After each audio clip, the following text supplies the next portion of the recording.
शांतिनाथ भगवान की जय। चलिए मंगलाचरण के लिए हाथ जोड़ेंगे। तो नीले दो लाल चिन्ह तो गोरे भगवान, दो तीर्थंकर जी हरे 16 स्वर्ण समान। मैं नन्हा बालक प्रभु नहीं मुझ में कुछ ज्ञान, मेरे उर में आवसो 24 भगवान। मेरे उर में आवसो 24 भगवान। मेरे उर में आवसो 24 भगवान। शिव देवादेव 1000 मूल एक श्री महावीर भगवान की। आचार्य गुरुदेव 108 श्री विराग सागर जी महामुनि राज की। आचार्य गुरुदेव 108 श्री विशुद्ध सागर जी महामुनि राज की। साक्षात विराजमान मुनि श्री 108 अरजीत सागर जी महामुनि राज की। समस्त मुनि संघ के जयकारक गुरुदेव का। चलिए खड़े होंगे। पूज्य गुरुदेव से निवेदन करते हैं कि हे महाराज श्री, हे गुरुदेव, आप अपने मुखारविंद से अमृतमयी पावनमयी तेजोमयी द्वादशांग चिन्वाणी माता का रसपान कराकर हम सभी लोगों को कृतार्थ करें। नमोस्तु गुरुदेव, नमोस्तु गुरुदेव, नमोस्तु गुरुदेव। जयकारक गुरुदेव का। ओम नमः सिद्धेभ्यः।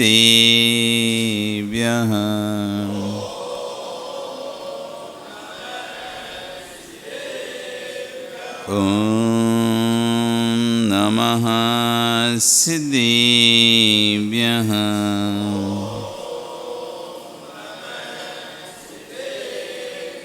ओम नमः सिद्धेभ्यः।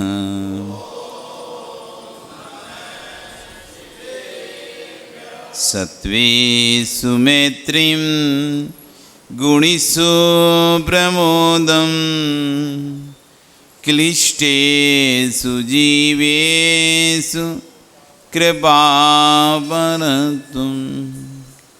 माध्यस्थभावं विपरीतवृत्तौ,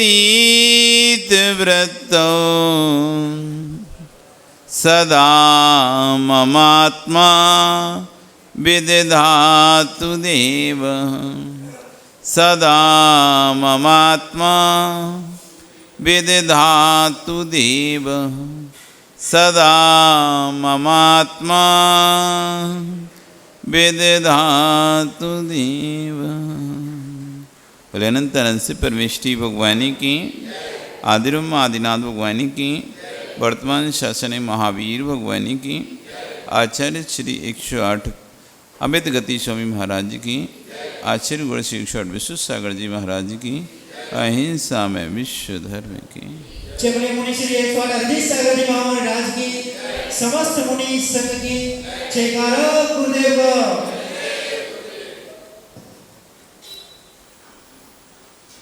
का। बंधु, वर्तमान शासन वर्तमान स्वामी के शासन में तीर्थंकर प्रभु की चरण निष्ठा में बैठकर हम सभी जिन देशिना का श्रवण कर रहे हैं। आचार्य भगवान अमित गति स्वामी महाराज जहाँ सामयिक की चर्चा कर रहे हैं, तो वहीं आचार्य भगवान विश्व सागर जी महाराज अपनी देशना को देते हुए आज कह रहे हैं। पंचास्ति काय ग्रंथ आचार्य कुंद कुंद स्वामी महाराज के एक महान ग्रंथ है। उस ग्रंथ की एक गाथा को लेते हुए आचार्य भगवान यहाँ पर समझा रहे हैं। अंतोणति सुहीणम, अंतोणति सुहीणम, कालो धोबो वयम चदुम्मेया, तन्नवरि सिक्खी अब्बम, जन्मरण खयम कुड़ई। अंतोणति सुहीणम, कालो धोबो, कार्यों का अंत नहीं है। कार्य करने का कोई सीमा नहीं है, कितनी कार्य तक करो, कहाँ तक करोगे तो अंतहीन अत्तो, किसी भी चीज का अंत नहीं है। कोई भी, चाहे वस्तु हो चाहे कार्य हो, कुछ भी हो, आप सोचो कि हम एक कार्य निपटा लें, उसके बाद फिर हम अपना कल्याण करेंगे। जैसे एक कार्य निपटाओगे दूसरा कार्य सामने खड़ा हो जाएगा। एक जिम्मेदारी निपटाते हो, दूसरी जिम्मेदारी फिर से सामने खड़ी हो जाती है। पूरा जीवन व्यतीत हो गया हमारा ये सोचते सोचते कि चलो बस ये हो जाएगा फिर शांति से जी, ये हो जाएगा फिर शांति से जिएंगे। 99 का फेर, जैसे बोलते ना, आपके पास 1 रुपया था, धीरे धीरे करके आपने सोचा कुछ नहीं, थोड़ा सा पैसा हो जाए, 100 रुपये हो जाए, फिर अपन उसके बाद कमाना बंद कर देंगे। 99 हो गया, बस 100 के चक्कर में 100 तो नहीं हुआ, 101 हो गया। 100 हो गया तो फिर सोचा चलो 199, 200 रुपये कर ले, अब 1 रुपये क्या ही करेंगे, तो 199 हो गया, वो फिर से 2 बढ़ गया तो 201 हो गया, तो 300 कर लें। ऐसे करते करते थोड़ा थोड़ा करते करते बस इतना सा पर इतना सा थोड़ा और कर ले। जैसे मकान बनाता है ना कोई व्यक्ति, जब मकान बनाता है तो देखता है मेरे पास कितना पैसा है। वो सोचता है पैसा तो अपने पास इतना ही है, अपन 1 मंजिल बनाएंगे। कितना बनाएंगे? सोचता है ऐसे ही है कि 1 मंजिल बनाऊंगा। नक्शा भी बनवाता है, कहीं नक्शा तो बना के रख लो, नक्शा का क्या है, 2 मंजिल का नक्शा बनवा लो। क्योंकि सब लोग कहते हैं अरे तुम 1 मंजिल बनाओ, बना लें, लेकिन नींव तो 3 मंजिल की डालो। बना भले 1 मंजिल लेना, तुम्हारे पास पैसा नहीं है, पर नींव कितने मंजिल की डालो? 3 की डालो। कहीं भविष्य तुम्हें बनाना पड़ा तो फिर थोड़ा ना नींव खुदवाओगे, फिर थोड़ा पिलर भरोगे। तो वो भी सोचता बात तो सही है कि भविष्य कहीं बनाना पड़ा तो पहले तो कहीं सोचा 1 मंजिल बनाना है, लेकिन अब यहां से शुरू किया, हाँ भाई हो सकता है आगे जाके 3 मंजिल बनाना पड़ा, तो क्या करें, नींव 3 मंजिल की डलवाओ। अब वहां से खर्चा बढ़ गया, उसका जो बजट था अब बढ़ना शुरू हुआ। 3 मंजिल की नींव डलवाई, और जैसी पहली छत डली तो लोगों ने कहा देखो अभी 45 दिन लगेंगे इसको खुलने में, तब तक क्या ही कर रहे हो, एक काम करो, एक छत डलवा के रख लो, एक और छत डलवा लो, क्या जाता है, पड़ी रहेगी, बनाना नहीं, छत तो डलवा लो। कभी कभी लगा तुम्हें भविष्य बनाने का तो छत हो जाएगी। अब पैसा तो था, पैसा तो पूरे मकान का पैसा था, पूरे मकान बनने तक का पैसा पास में रखा था, और अभी खर्चा ही क्या हुआ है, बस नींव डली है और छत डली है, तो पैसा भी था उसके पास। ठीक है भैया, सो लोगों कहने जब तक इधर 45 दिन में खुलेगी तब तक एक छत की और तैयारी शुरू हो गई, पिलर भरना शुरू हो गए। पिलर भर के एक छत भी डल गई, दूसरी भी छत डल गई। अब नीचे खुला, दीवार बनना चालू, तो किसी ने सलाह दे दी भी एक काम करो, ऊपर कम से कम एक टावर बना लो, 2 कमरे बना के, 2 कमरे की छत छोड़ देना, टंकी मंकी रखोगे नहीं रखोगे, एक्स्ट्रा सामान रखने तुम्हें काम आ जाएगा, तुम्हारा स्टोर बन जाएगा, बहुत घर का मटेरियल रहता है। सोचने का ठीक है, तो आधी छत और डलवा ले रहे, एक आधी छत और डलवा ली उसने जब तक। अब पैसा तो उतना ही था, लेकिन धीरे धीरे करते लोगों की सलाह लेता गया, और उसको भी लगा कि हाँ भविष्य में लगेगा, फिर कौन बार बार डबल करेगा, भी लगते लगते में काम हो जाएगा। ऐसा करते करते वो 1 की जगह 2, 2 की जगह 3 डलवा लिया। अब नीचे का जब काम शुरू हुआ, अब जैसे उसने मकान बनाया, तैयार हुआ पलस्तर करके, अब लोग सलाह देते हैं अरे मकान तो एक बार बनता है, अच्छा वाला नल फिटिंग करवाओ तुम, अच्छे वाले महंगे कजारिया के टाइल्स लगवाओ, या इसके टाइल्स लगवाओ। अब वो धीरे, उसका बजट तो था थोड़ा सा, लेकिन लोगों की बातें सुन सुन के और मन बढ़ता गया और सब बजट करवा लिया। अब आखिरी में पता चला कि 50 लाख रुपए दूसरे से उधार लेना पड़ गया। अभी तो सोचा मकान बना लूंगा, फ्री हो जाऊंगा, टेंशन नहीं, दुकान तो यही अपनी बढ़िया चलता है, मकान और हो जाएगा, मस्त रहेंगे, कोई दिक्कत नहीं, फिर तो अपन खूब घूमेंगे फिरेंगे आराम से। लेकिन मकान बनाते बनाते बनाते कर्जा इतना उधार हो गया, अब उस कर्जा चुकाने के लिए कमाना पड़ रहा है। अभी मकान बनाने के लिए मेहनत कर रहा था, लोगों के कहते कहते अच्छा फर्नीचर होना चाहिए, अच्छा टाइल्स होना चाहिए, अच्छा पेंट होना चाहिए, अच्छी लाइट के अच्छे वाले बोर्ड होना चाहिए, नल की अच्छी वाली फिटिंग होना चाहिए, बढ़िया फुब्बारे होना चाहिए, सब कह के लोगों कहने के चक्कर में और सब उसने अच्छा अच्छा करवा लिया। और घर की देवी, अरे उसके घर में देखो कितना अच्छा बना हुआ है, ऐसा वाला पर्दा लेके आओ, ऐसी वाली टीवी लेके आओ, ऐसा वाला सजाने का सामान लेके आओ। बेचारा क्या करे, अब ओखली में सिर दिया है तो मूसल से क्या डरे। अब सोचता है कि चलो इतना किया तो थोड़ा सा और कर दे रहे, इतना किया तो थोड़ा सा और कर दे रहे, इतना किया तो थोड़ा सा और कर दे। इतना करते करते करते करते पता चला 50 लाख रुपया और बढ़ गए बजट से। बहुत से लोगों को तो ऐसा होता है बीच में मकान ही छूट जाता है, पैसे ही खत्म हो गए, बनाते बनाते पैसे खत्म हो गए, अब है ही नहीं पैसा। सो आधे अधूरे मकान, पहले तो सोचा था अच्छे से रहेंगे, वो 1 2 3 मंजिल के चक्कर में एक मंजिल भी ढंग से नहीं बन पाई, पैसे नहीं। उधार कर करके जैसे तैसे ले लिया, अब चुकाने का टेंशन। अभी तो मकान बनाने का टेंशन था, एक टेंशन खत्म हुआ जैसे तैसे, मकान तो बन गया, लोग बड़े खुश हैं, लड्डू भी खा कर तुमने उद्घाटन कर दिया। मुझे लग रहा वाह क्या बात है, इस बात बहुत पैसा है, इसने तो बढ़िया क्या सुंदर 50 लाख का मकान बना लिया, 1 करोड़ का मकान बना लिया। अब उससे पूछो बेचारे के बाल उड़ गए बनाते बनाते। अब 50 लाख का कर्जा, लोगों को थोड़ी ना पता है उसने कहां से पैसा लिया है, किस किस से उधार लिया है, ब्याज पे लिया है, बैंक से लिया है, लोन लिया है। लोगों तो यही देख रहा है कि इसके पास पैसा है और इसने बड़ा मकान बना लिया है।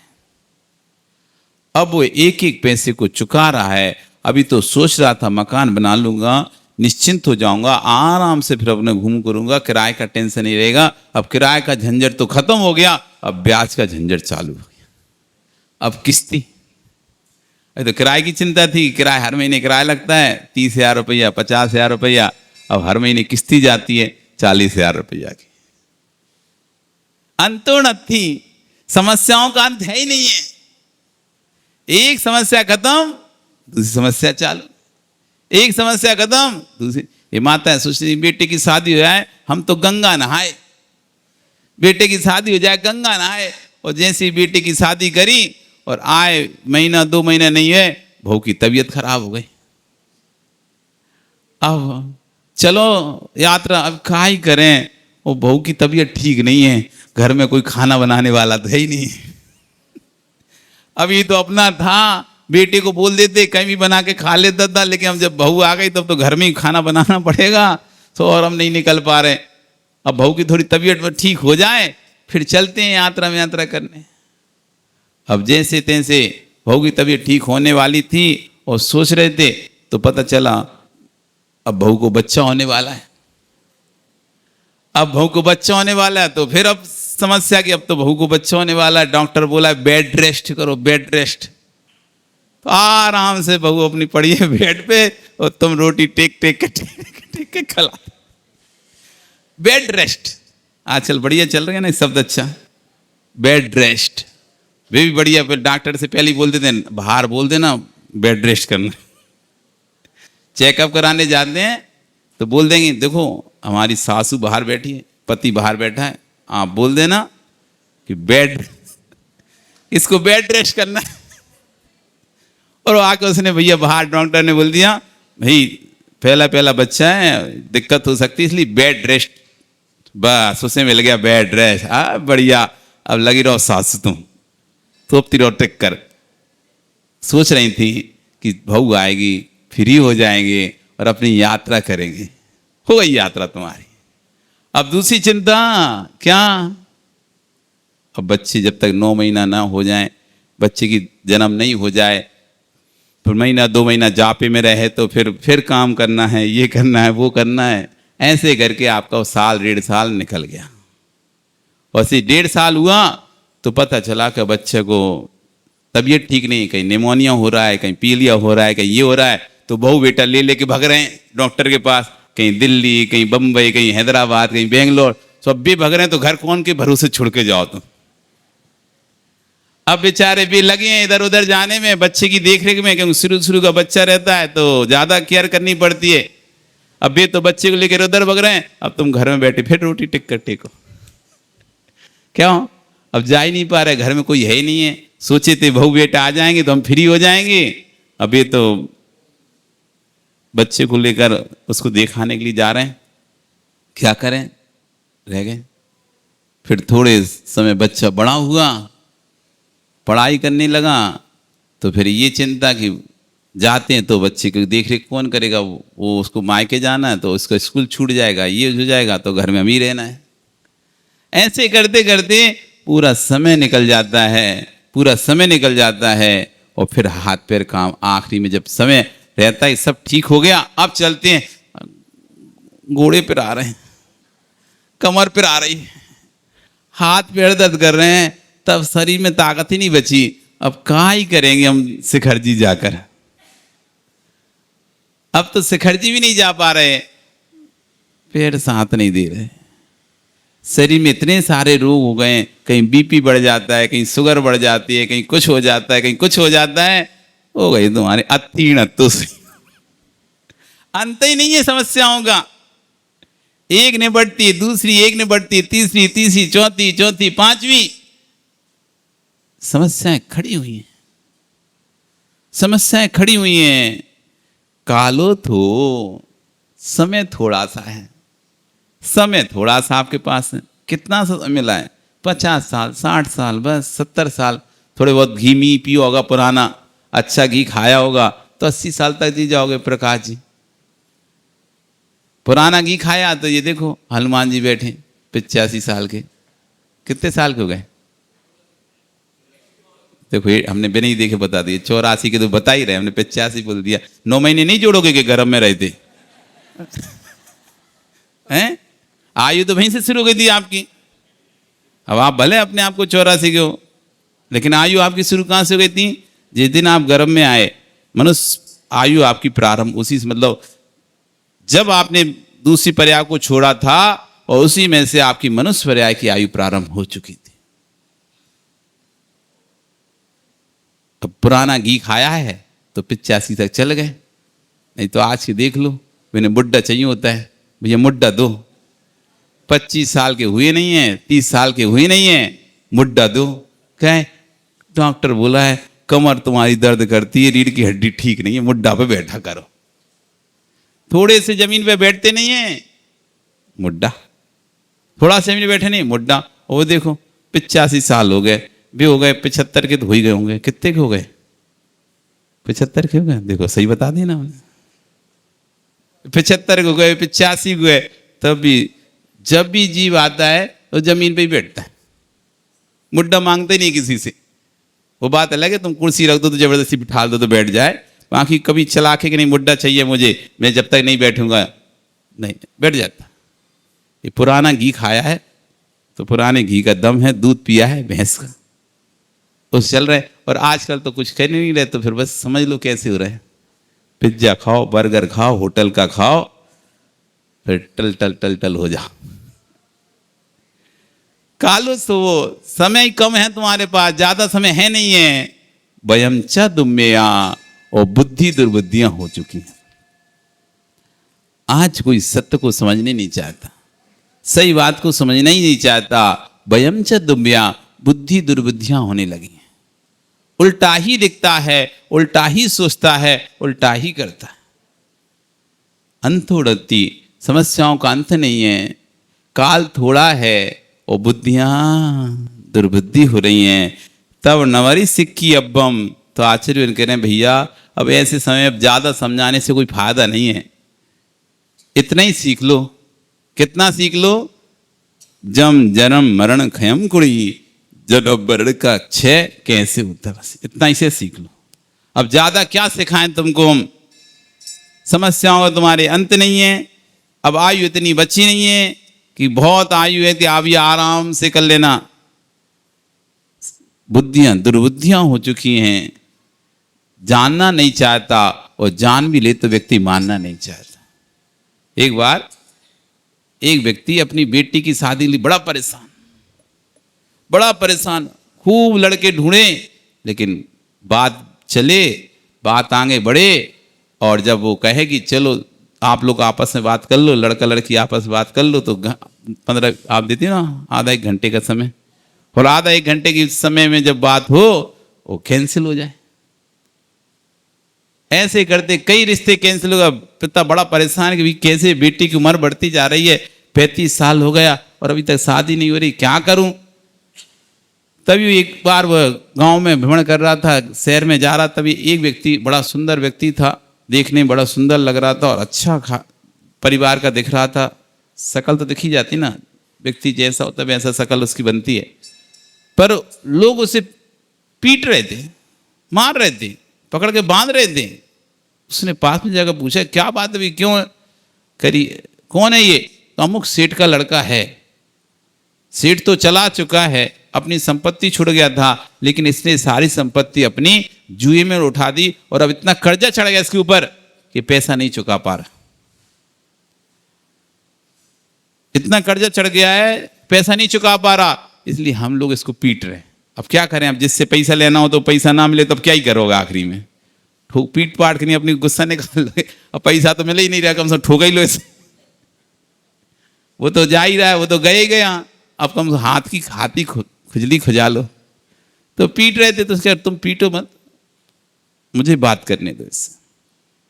उससे बात करी, सो देखो भाई, तुम्हारे पास जितना कर्जा मैं सब उतार दूंगा, पर मेरी एक शर्त है कि आप कौन? अरे मुझसे छोड़ो, तो मैं कौन? तुम तो ये बोलो कि तुम्हें बचना है कि नहीं बचना इन लोगों से, कि बचना है तो मेरे एक काम करना पड़ेगा। कि क्या काम करना पड़ेगा? कि तुमको मेरी बेटी से शादी करनी पड़े। मेरे पास तो कुछ भी नहीं, उसकी चिंता नहीं करो, मैं सबको दे दूंगा, घर भी दे दूंगा, मकान भी दे दूंगा, रहने के लिए सबको दे दूंगा, पर एक मेरी शर्त इतनी है, तुमको मेरी बेटी से शादी करनी हो। अब वो सोचता है, एक तो मेरा कर्ज उतारने तैयार है, सारा कर्ज उतारने, घर भी देने तैयार है, पैसा देने भी तैयार है, और बेटी भी देने तैयार है।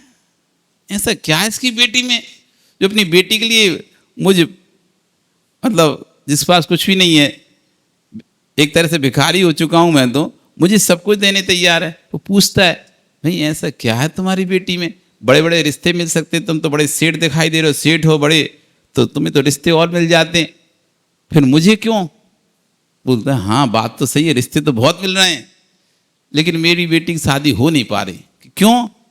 उसमें 2 गुण कम है बस, बाकी सर्वगुण संपन्न है मेरी बेटी। खाना बनवा लो, सब करवा लो, सिलाई, स्टिचिंग, गाना, सिंगिंग सब है, बस 2 गुण अकेले उसके अंदर कम है। कि कौन से भैया 2 गुण कम है? बात 36 गुण होते हैं, 2 गुण कौन से कम है? कि बाकी सब ठीक है, सारे गुण मिल जाते हैं, 2 गुण नहीं मिलते। कि कौन से 2 गुण मिले? माँ तो आपके अंदर हैं क्या 2 गुण? देखो तो कहीं एक ये जानती नहीं है कुछ भी। लोग इनसे क्या करना चाहिए क्या नहीं करना, कुछ नहीं जानती। अच्छा ठीक है भैया, वो तो अपन जना देंगे, सिखा देंगे। और दूसरा गुण कि मानती भी नहीं है किसी की, जानती भी नहीं है, और दूसरा गुण कौन सा? मानती भी नहीं है। तो कहते भैया सेठ जी तुम तो ऐसे पिटने दो मुझे, वही ठीक है, मुझे नहीं करना शादी। नहीं जाने तो जना दो, लेकिन जो नहीं माने उसका क्या करोगे? कितना भी समझाओगे, कितना भी कुछ करोगे, लेकिन जब उसको मानना ही नहीं है, मैं सही तू गलत, उसकी तो एक ही धारणा होती है नहीं मानने वाले की, मैं सही तुम गलत, मैं सही तुम गलत। क्योंकि उसने सोच के रखा है क्या? मैं सही हूं तुम गलत। आश्चर्य करें, काल थोड़ा है, बुद्धियां दुर्बुद्धियां हो चुकी हैं, अब इतना सीख लो जिससे जन्म मरण का क्षय हो जाए। कितना सीखना है? जिससे जन्म मरण का क्षय हो जाए। बहुत अधिक तनाव में मत जियो, बहुत अधिक टेंशन में मत जियो। बुद्धि बढ़ाने के लिए भी बुद्धि मत लगाओ कि मेरी बुद्धि कैसे बढ़े, मेरी बुद्धि कैसे बढ़े, हमारा ज्ञान कैसे बढ़े, इसकी तनाव में भी मत जियो, इसमें भी बुद्धि मत लगाओ। ज्यादा बुद्धि लगाओगे तो जितनी बची है उतनी और झुलस जाएगी। ज्यादा टेंशन लोगे बुद्धि बढ़ाने के चक्कर में। बहुत से लोग अपनी बॉडी बढ़ाने के चक्कर में जिम जाते हैं, और जिम जाकर वहां सोचते हैं मेरी बॉडी कैसे बढ़े, बॉडी कैसे बढ़े, ऐसे करके उल्टे सीधे वे सामान खा लेते हैं। बाद में पता चलता है जो शरीर जितना बहुत थोड़ी बहुत ताकत थी वो फूल गई थी, उस समय तो लग रहा था, और बाद में जब जिम छोड़ा और उन्होंने पाउडर खाना छोड़ा, वहाँ भी पाउडर मिलता है खाने का, तो छोड़ा, सो बाद में जैसे फुग्गा था ना तो कुछ दिन तो अच्छा लगता है फुग्गा, वो धीरे धीरे धीरे धीरे उसकी हवा जब निकलने लगती ना तो कितना बेकार लगता है फुग्गा, मुरझा जैसा। सो मुरझा गए, अब इधर हाथ दर्द कर रहे, उधर पैर दर्द कर रहे, शरीर एकदम खराब हो गया। वो प्रोटीन पी पी के जबरदस्ती शरीर को फुला लिया था और फुग्गा जैसा उस समय तो फूल गया था, अब सारे उसके फुग्गे की आयु निकल गई। आचार्य कह रहे हैं झुलस जाओगे, बुद्धि बढ़ाने के राग में भी रहे तो जितनी बची है वो भी झुलस जाएगी। जितनी बुद्धि है उसको उपयोग कर लो, उपयोग करोगे तो बुद्धि सहजी बढ़ना प्रारंभ हो जाएगी। जब मैं आचार्य भगवान कह रहे हैं कि जब मैं बड़े बड़े ज्ञानी महाराजों के प्रवचन सुनता था तो सोचता था कि क्या ज्ञानी महाराज हैं, मेरा ज्ञान भी कैसे बढ़ेगा। इस जीव ने नियम से निर्वाणी की विनय होगी। जब उनके प्रवचन सुनते थे आचार्य कहते मैं जब प्रवचन सुनता सोचता था कि जीवन कितनी जिनवाणी की विनय होगी, तब जाके आज इतना ज्ञान बढ़ा है। जिनवाणी की विनय की होगी, गुरु के पादमूल में बैठकर जिनवाणी की आराधना की होगी, ग्रंथों का आलोड़न विलोड़न किया होगा, उसका परिणाम ये है आज इतने ज्ञानी हैं। विश्वास रखना, गुणियों के गुण का अनुमोदन करोगे तो नियम से गुण छमाछम आएंगे। ये आचार्य गुण बार बार अपने प्रवचन में कह रहे हैं, जितनी विनय करोगे साधुओं की, क्योंकि गुणियों में तो साधु ही मिलते हैं, जिनवाणी तो आप आपको बोलती नहीं है, भगवान आपसे कुछ कहते नहीं है। अब यदि कोई हैं तो साधु देव सास गुरु तीन ही तो हैं। अब देव आपके पास बोलने आ नहीं रहे, ना कोई ज्ञान दे रहा है आपको, आप ही उन्हें ज्ञान दे जाओ, भगवान इधर क्यों बैठे, थोड़े और सरक के बैठ जाओ। आप ही ज्ञान दे देते हो, इधर नहीं बिठा लो भगवान को, इधर बिठा लो, नीचा नहीं बिठा लो, ऊंचा बिठा लो, इस पे बिठा लो नहीं, उससे सोने बिठा लोगे, चांदी बिठा लोगे, सिंहासन बिठा लोगे, पाषाण बिठा लो, कमल, तुम्हें ज्ञान देते रहते हो। अब बेचारे भगवान क्या करें, चुपचाप जैसा तुम देते हो वैसे बैठ जाते हैं। तुम कहते हो सिंहासन, बेचारे सिंहासन बैठ जाते हैं। तुम कह रहे हो कमलासन पे, कमलासन बैठ जाते, तो कुछ बोलने वाले नहीं। अब तो जो मुखर थे वो तो अब रहा ही नहीं है, अब पाषाण की पित्मा है, जिनवाणी कुछ कहते नहीं है। तुम जो अर्थ निकालो जिनवाणी वो अर्थ निकल जाता है, तुम्हारी मर्जी है। तुम चाहो तो शब्द का कुछ भी अर्थ निकाल लो। जिन शब्द नहीं कहते अयम अर्थ, मेरा ये अर्थ है, मेरा ये अर्थ, जिनवाणी ने कभी चिल्ला चिल्ला के नहीं कहा। आपने जो अर्थ निकाला सो वो ठीक, आप निकाल लो। जो एक शब्द है सेंधव आने, सेंधव लेकर आओ, अब क्या अर्थ निकालोगे? सेंधव का अर्थ तो घोड़ा भी होता है, सेंधव का अर्थ तो नमक भी होता है। अब सेंधव आने लिखा है तो तुम तो निकाल लो जो अर्थ निकालना है, नमक निकाल लो चाहे घोड़ा निकाल लो, दोनों का अर्थ कनक कनक ते 100 गुनी। अब कनक कनक, एक कनक होता है धतूरा, एक कनक होता है सोना और एक कनक होता है खाने का आटा। अब तुम्हें क्या अर्थ निकालना है ये तुम्हारे ऊपर है। शब्द कभी नहीं कहेगा मेरा ये अर्थ है, अयम अर्थ शब्द नहीं कहा, आप ही प्रसंगवत जैसा अर्थ रहता है प्रसंगवत उसका अर्थ वैसा निकाल। अब बचे कौन? गुरु बचे, जो आपको समझा सकते हैं, आपको बता सकते हैं। तो कह रहे हैं विश्वास रखना, गुणियों के गुणों का अनुमोदन करोगे तो नियम से गुण छमाछम आएंगे। इस युग में तत्व को समझना बहुत सरल है। एक जड़ वस्तु, ये सामने कैमरा लगा हुआ है, तो आचार्य कह रहे हैं एक जड़ वस्तु जैसा हम बोल रहे हैं वैसा रिकॉर्ड कर रही है, जैसा बोलते जा रहे हैं वैसा बढ़ती जा रही है। सामने होकर एक जड़ मशीन जब वस्तु को पकड़ना जानती है तो विश्वास रखना तुम तो चेतन हो, वो तो जड़ है, वो तो जड़ है। जब वो वस्तु को पकड़ सकती है तो तुम तो चेतन हो। गुरु के सम्मुख विनय से बैठोगे, शुद्ध का पान करोगे तो जैसे सीढ़ी भर जाती है वैसे आपके दिमाग में जिनवाणी भर जाएगी। बस बैठना पड़ेगा विनय के साथ, बैठना पड़ेगा श्रद्धा के साथ। तो आज में विश्वास रखना, जैसे वो जड़ सीढ़ी भर रही है ना, वो कैसे भरी कार्ड भर रहा है वो, वैसे आपकी दिमाग की बुद्धि का कार्ड भर जाएगा। आचार्यगण कह रहे वो एक स्थान है एमपी में सायगढ़, वहां पर आचार्य विराग सागर जी महाराज बड़े बड़े मोटे मोटे पन्नों वाले और ऐसे मोटे मोटे ग्रंथों को रखे रहते थे सामने और पढ़ते रहते थे। मैं जब एक बार वहां पर पहुंचा तो उनको नमोस्तु किया और जिनवाणी देखकर मेरे तो रोम रोम खड़े हो गए। मैंने भाव कर लिया, हे भगवती जिनवाणी माँ, क्या ऐसा दिन भी आएगा कि मैं भी ऐसे मोटे ग्रंथों को पढ़ पाऊंगा। वह ग्रंथ था 60 खंडागम धवलादि, विशुद्ध भावना से, विशुद्ध परिणामों से जो भी भावना भाओगे वो भावना पूरी नियम से हो जाती है। मैं उसको देखता रहता था और ग्रंथ को देखकर भावना बात रहता है, हे प्रभु, हे भगवान, वो दिन कब आएगा जब मैं भी ऐसे बड़े मोटे मोटे ग्रंथों को पढ़ूंगा। और देखो समय निकलता गया और एक वो दिन भी आ गया जब मैं भी उन ग्रंथों को पढ़ना प्रारंभ कर दिया। भावना करेंगे, आज आपका समय हो गया, कल फिर आओगे, चर्चा करेंगे भावना पर। बोली भगवान महावीर स्वामी की।